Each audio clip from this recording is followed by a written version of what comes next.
ከምትወዳት ወይም ደግሞ ከምታደንቃት ሴት ጋር ተቀምጠ ስታወራ እኔን ግን ትወደኝ ይሆን ወይስ ዝም ብላ ለጨዋታ ነው የቀረበችኝ ብለህ ስንት ጊዜ ራስን ጠይቀህ ታውቃለህ? እመነኝ፣ ይህ ጥያቄ ላንተ ብቻ የተፈጠረ አይደለም። በዓለማችን ላይ ያሉ በሚሊዮን የሚቆጠሩ ወንዶች በየቀኑ የሚጠይቁት ወሳኝ ጥያቄ ነው። አንዳንድ ጊዜ እንዲያውም አሪፍ ጊዜ ያሳልፋችሁ ተለያይታችሁ ቤት ከገባ በኋላ ቅድም እኮ እንደዚህ እያደረገች ነበር ለምን አልገባኝም ብለህ የተቆጨህበት ጊዜ ይኖራል። ሴቶች በተፈጥሯቸው ስሜታቸውን በቃላት ከመግለጽ ይልቅ በሰውነት ቋንቋቸው የመግለጽ ተሰጥኦ አላቸው። ችግሩ ግን እኛ ወንዶች ያንን ኮድ ወይም ሚስጥር የማንበብ ልምዱ ስለሌለን ብዙ ወርቃማ ዕድሎችን እናጣለን። ሳይንስ እንደሚያረጋግጠው የሰው ልጅ መግባባት ከ90 በመቶ በላይ የሚሆነው በቃላት ሳይሆን በምልክት ነው። ታዲያ ያንን 90 በመቶ ሳታውቅ በ10 በመቶ የቃላት ልውውጥ ብቻ የሴትን ልብ ለማወቅ መሞከር በጨለማ ውስጥ እንደመተኮስ ነው። ዛሬ ግን ጨዋታው ይቀየራል። በዚህ ቪዲዮ ብዙ ሰዎች የሚያውቋቸውን እንደ ፈገግታ ወይም የአይን ግንኙነት ያሉ የተለመዱ ነገሮችን ትተን ሳይኮሎጂስቶች እና የባህሪ ተመራማሪዎች የደረሱባቸውን ሴቶች ሳያውቁት ስሜታቸውን የሚገልጹባቸውን 3 ረቂቅ መንገዶችን በዝርዝር አሳያችኋለሁ።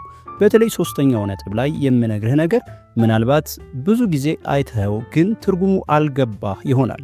ይህንን ቪዲዮ እስከ መጨረሻው ካየ በኋላ የየትኛዋንም ሴት ስሜት ልክ እንደ ክፍት መጽሐፍ የማንበብ አቅም ይኖርሃል። ወደ ዋናው ጉዳይ ከመግባታችን በፊት ግን ለቻናላችን አዲስ ከሆናችሁ ሰብስክራይብ የሚለውን መጫን አትርሱ። አሁን ወደ ሚስጥሩ እንለፍ። ብዙ ጊዜ አይን ላይን ከተያያችሁ ትወድሃለች ሲባል ሰምተሃል። ነገር ግን በእኛ በኢትዮጵያ ባህል አይን ላይን ብዙ ሰዓት መተያየት እንደ ድፍረት ወይም ደግሞ እንደ ነውር ሊቆጠር ስለሚችል ሴቶች አይናቸውን ሊሰብሩ ይችላሉ። ስለዚህ እሷ አይኗን ስለሰበረች ብቻ አትወድህም ማለት ግን አይደለም።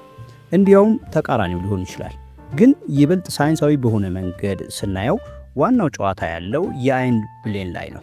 በሳይኮሎጂ ጥናት መሰረት የሰው ልጅ የሚወደውን ወይም የሚጓጓለትን ነገር ሲመለከት የአይኑ ብሌን፣ ይህም ጥቁሩ የአይን ክፍል ማለት ነው፣ በራሱ ጊዜ ይሰፋል። ይህ አውቶኖሚክ ነርቨስ ሲስተም የሚቆጣጠረው ሂደት ስለሆነ ማንም ሰው ሆን ብሎ ሊያደርገው ወይም ሊደብቆ አይችልም። 100% ተፈጥሯዊ ነው። ለምሳሌ አብራችሁ ቡና እየጠጣችሁ ወይም ራት እየበላችሁ ከሆነ የቦታው መብራት በጣም ደማቅ ካልሆነ በስተቀር አንተን ስትመለከት አይኖቿ ውስጥ ያለው ጥቁር ክፍል ሰፋ ብሎ ካየህ ይህ ትልቅ የፍላጎት ምልክት ነው። ለምን ካልክ ምክንያቱ ደግሞ አንጎሏ ብዙ መረጃ ካንተ ለመቀበል ሲፈልግ አይኖቿ ብርሃን በደንብ እንዲያስገቡ ያዛቸዋልና። ሌላው ልብ ልትለው የሚገባውና ብዙ ወንዶች የሚያመልጣቸው ደግሞ የአይን እርግብግቢት ነው።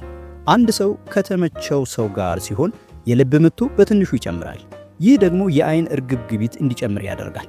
ካንተ ጋር ስታወራ አይኖቿን ከተለመደው በበለጠ ፍጥነት የምታርገበግብ ከሆነ ይህ በውስጧ ያለውን ኤክሳይትመንት ወይም ደስታ፣ አንዳንዴም ደግሞ የመሽኮርመም ስሜት ያሳያል።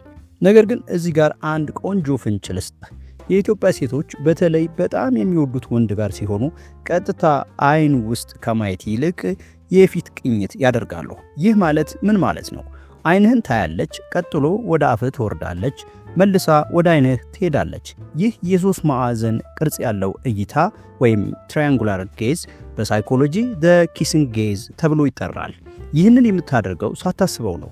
አትኩሮቷን ካንተ ላይ መንቀል ስላቃታትና በተለይ ከንፈርህን መመልከቷ ሳታውቀው ወደ ሮማንቲክ ስሜት እንደገባች የሚያሳይ ትልቅ ፍንጭ ነው። ስለዚህ በሚቀጥለው ጊዜ ስታገኛት ወሬዋን ብቻ ትስማ። አይኖቿ ምን እያሉ እንደሆነ በትኩረት ተመልከት። ብሌኗ ሰፍቷል? አይኗ ይርገበገባል? ወይስ ፊትህን እያሰሰች ነው? መልሱ አዎ ከሆነ ወንድሜ በትክክለኛው መንገድ ላይ ነህ። ሁለተኛው ነጥብ በጣም ወሳኝና ብዙ ጊዜ የምንሳሳትበት ነው። እስኪ አስበው፣ ካፌ ተቀምጣችኋል። መሃላችሁ ላይ ጠረጴዛ አለ። ጠረጴዛው ላይ ደግሞ የውሃ ጠርሙስ፣ የሶፍት መያዣ ወይም ደግሞ የሷ ቦርሳ ተቀምጧል። እነዚህ ነገሮች ለኛ ዝም ብለው ዕቃዎች ናቸው። ለሰብኮንሽስ ማይንድ ወይም ድብቁ የአእምሮ ክፍል ግን እነዚህ ነገሮች ግድግዳ ወይም መከላከያ ናቸው። አንዲት ሴት ከአንተ ጋር መሆን ካልተመቻት ወይም ደግሞ ስሜት ከሌላት ሳታውቀው በአንተና በሷ መካከል መከላከያ ትፈጥራለች። ቦርሷን ጠረጴዛው ላይ ልክ ካንተ ፊት ለፊት ታስቀምጠዋለች፣ ወይም ስልኳንና የውሃ መጠጫዋን መሃል ላይ ታስቀምጠዋለች። እጇን አጣምራ ትቀመጣለች። ይህ እኔን አትቅረበኝ የሚል ድምፅ የለሽ መልእክት ነው። ግን ጨዋታው ሲቀየር ተመልከት። ነገሮች መጣጣም ሲጀምሩ እና ለአንተ ልቧ ሲከፈት አካላዊ ክፍት የሆነ ቦታ መፍጠር ትጀምራለች። ቦርሷን ከጠረጴዛው ላይ አንስታ ሌላ ቦታ ወይም ጎን ላይ ታደርገዋለች። የውሃ ብርጭቆውን ወደ ጎን ትገፋዋለች። ይህ ድርጊት በእኔና በአንተ መካከል ምንም ነገር እንዲኖር አልፈልግም የሚል ትርጉም አለው። ይህንን የምታደርገው ሆን ብላ ለአንተ ምልክት ለመስጠት ሳይሆን ውስጣዊ ስሜቷ ክፍት መሆንን ስለፈለገ ነው። አሁን ደግሞ ወደ ታች እንውረድ። ሰዎች ፊታቸውን በመቆጣጠር ስሜታቸውን መደበቅ ይችላሉ። ፈገግ ብለው ሊዋሹ ይችላሉ፣ ግን እግሮቻቸውን መቆጣጠር ይከብዳቸዋል። ጆ ኖቫሮ የተባሉ የቀድሞ የኤፍቢአይ ወንጀል መርማሪ ዋት ኤቭሪባዲ ኢዝ ሴይንግ በተሰኘው መጽሐፋቸው ላይ እግሮች በጣም ታማኝ የሰውነት ክፍሎች ናቸው ይላሉ። ለምን? ምክንያቱም በአደጋ ጊዜ ለመሮጥ ወይም ወደምንፈልገው ለመሄድ እግሮቻችን ቀድመው ይዘጋጃሉ። ስለዚህ አብራችሁ ተቀምጣችሁ ወይም ቆማችሁ እያወራችሁ የእሷ እግሮች ጫማዎቿ ቀጥታ ወደ አንተ አቅጣጫ ከዞሩ ሙሉ ትኩረቷ አንተ ላይ ነው። ነገር ግን የላኛው አካሏ ወደ አንተ ቢዞርም እግሮቿ ግን ወደ በሩ አቅጣጫ ወይም ደግሞ ወደ ሌላ ሰው ከዞሩ አእምሮዋ ከዚህ ቦታ መውጣት ፈልጋለሁ እያለ ነው።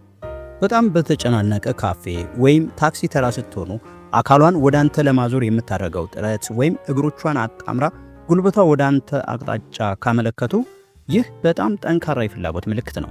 እግሮች አይዋሹም። በሚቀጥለው ጊዜ ስታገኛት እስኪ ላፍታ ዓይንህን ዝቅ አድርገህ እግሮቿ ወዴት አቅጣጫ እንደሚያመለክቱ አረጋግጥ። ሶስተኛውና ምናልባትም አዎ ይሄ ማንንም ገጥሞኛል የሚያስብልህ ነጥብ ይህ ነው።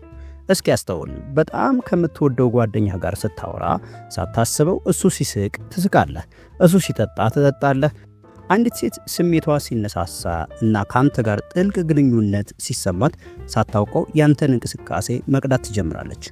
ለምሳሌ አንተ ወንበርህን ጠጋ ስታደርግ እሷም ጠጋ ትላለች። አንተ ቡናን አንስተህ ስትጠጣ እሷም ወዲያው ብርጭቆዋን ታነሳለች። አንተ ወደፊት ስትጠጋ እሷም ትጠጋለች። ይህ የሚሆነው በአንጎላችን ውስጥ ሚረር ኒውሮንስ የሚባሉ ሴሎች ስላሉ እና ከምንወደው ሰው ጋር እንድንመሳሰል ስለሚያዙን ነው። ይህንን ካየህ እመነኝ ሁሉ ነገር ተመቻችተዋል ማለት ነው። ሌላው በዚህ ስር የሚመጣው ወሳኝ ነጥብ ራስን ማሰማመር ነው። ይህ ተፈጥሮ የሰጠችው የፍቅር ጥሪ ነው። አብራችሁ ያላችሁ ጸጉሯን ደጋግማ የምታስተካከል ከሆነ፣ የአንገት ጌጧን የምትነካካ ወይም ደግሞ ልብሷን የምታሻሽ ከሆነ ይህ ላንተ ቆንጆ ሆኜ መታየት ፈልጋለሁ የሚል ምልክት ነው። በተለይ አንድ ሚስጥር ልንገርህ፣ ሴቶች ሳያውቁት በጣም ለሚወዱት ሰው ለስላሳ የሰውነት ክፍሎቻቸውን ያሳያሉ። ለምሳሌ አንገቷን በደንብ ማሳየት፣ ይህም ማለት ጸጉሯን ወደ ኋላ በማድረግ ወይም ደግሞ የእጇ አንጓዋን የውስጠኛውን ክፍል ማለት ነው ወደ አንተ ዘርግቶ ማሳየት ሊሆን ይችላል። እነዚህ የሰውነት ክፍሎች በጣም ቨልነራብል ወይም ደግሞ ተጎጂ የሚባሉ ናቸው። አንዲት ሴት እነዚህን ክፍሎች ለአንተ አጋልጣ አሳየች ማለት በአንተ ዘንድ ትልቅ መተማመንና ምቾት ተሰምቷታል ማለት ነው።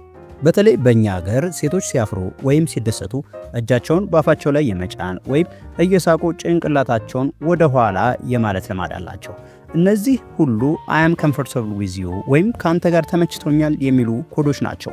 አንተ ውሃ ስትጠጣ እሷም አብራ ከጠጣች ይህ በአጋጣሚ የሆነ ነገር እንዳይመስልህ፣ ልቦናችሁ አንድ ሪትም ውስጥ መግባቱን የሚያሳይ ምልክት ነው።